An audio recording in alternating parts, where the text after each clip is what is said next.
गोलाबारी करने की जानकारी पाकिस्तान की तरफ से सामने आ रही है। लेफ्टिनेंट जनरल सत्यपाल कठेवा साहब, सांबा किस तरह का पूरा इलाका ये सेक्टर है और यहां पर पाकिस्तान की तरफ से अब गोलाबारी होने की जानकारी सामने आ रही है। कठेवा साहब,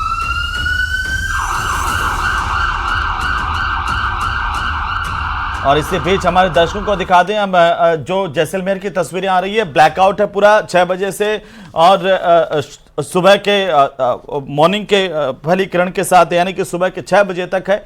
और नागरिकों से ये अपील की गई है, देखिए पूरा जैसलमेर पूरा ब्लैकआउट है और बाड़मेर पूरी तरह से ब्लैकआउट है। पहले से ही नागरिकों से निवेदन कर दिया गया था। सांबा से इस वक्त तस्वीरें आ रही है, वहां पर गोलाबारी की खबरें मिल रही हैं। जैसा कि आपने बताया हेमंत, वहां गोलाबारी की खबर है। ये सांबा ऐसी जगह है जो सांबा के आगे की तरफ, नॉर्थ की तरफ, वहां पे LOC है।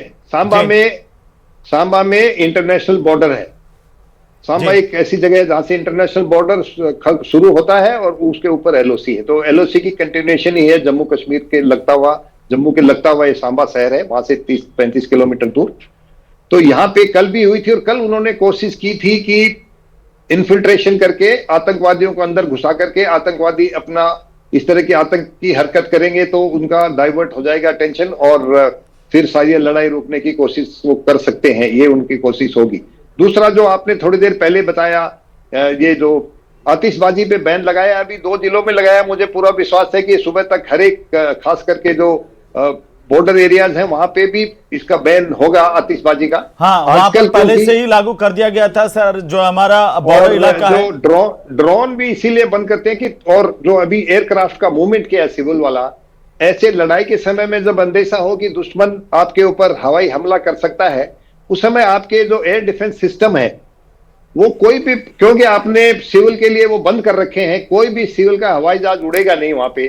तो उसके बाद में अगर आपको कोई प्रोजेक्टाइल या कोई हवा में उड़ता हुआ कोई ऐसा कोई भी चीज दिखाई देगी, आप उसे दुश्मन का ड्रोन मानेंगे या दुश्मन की मिसाइल मान के उसको बर्बाद करेंगे।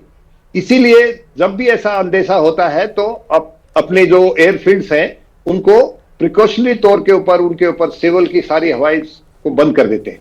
दूसरा, जो ये आतिशबाजी है, क्योंकि आजकल इतनी अफवाहें फैल रही हैं कि बम फूटा, वहां पर ये हुआ, कोई ऐसा नहीं समझे कि रात को इसको जो आतिशबाजी को भी इस तरह की कोई सोशल मीडिया में डाल दे कि वहां पे बम फूट रहे हैं। इसीलिए प्रिकॉशनरी तौर पे बहुत अच्छा काम किया है कि ये इनको बंद कर देंगे तो उससे कि आने वाले समय में अफवाहें नहीं फैले। नागरिकों का कर्तव्य है कि वो अफवाहें ना तो फैलाएं और ना ही अगर सोशल मीडिया पर इसी तरह की किसी तरह की कोई भ्रामक जानकारी है उसको आगे फॉरवर्ड करें। लेकिन कर्नल अमित अग्रवाल साहब, ये सांबा की अगर हम बात करें, यहां पर गोलाबारी शुरू हुई है और वहीं पठानकोट जम्मू में भी पाकिस्तान के ड्रोन दिखाई दिए, सांबा में भी दिखाई दिए हैं। क्या माने, सुधरने का नाम नहीं ले रहा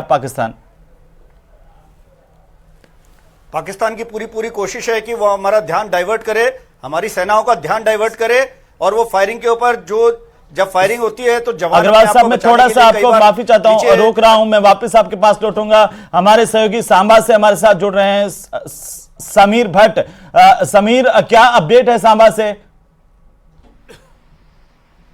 देखिए, जम्मू, सांबा और नौशहरा में कहा जा रहा है कि ड्रोन से हमले हुए हैं पाकिस्तान की तरफ से और उन सभी हमलों को, जो अटैक्स को रिपल्स कर दिया गया। जो हमारा एयर डिफेंस सिस्टम है आर्मी का, जिसने कल भी कई हमारे जो ड्रोन थे जो पाकिस्तान से आए थे उनको फॉइल कर दिया। तो आज भी फिर एक बार पाकिस्तान ने अटैक करने की कोशिश की और इस वक्त भी धमाकों की आवाज़ कोई टाइम से सुनाई दे रही थी। तकरीबन 20 मिनट तक आवाज़ें सुनाई दी पाकिस्तान की तरफ से, जो ड्रोन से हमला करने की कोशिश की गई थी, लेकिन हमारे एयर डिफेंस सिस्टम ने उसको नाकाम कर दिया है। और अगर हम ब्लैकआउट की बात करें तो पूरा जम्मू, सांबा, नौशहरा, इसी तरह अखनूर और बाकी जगहों पर पहले से ही ब्लैकआउट है।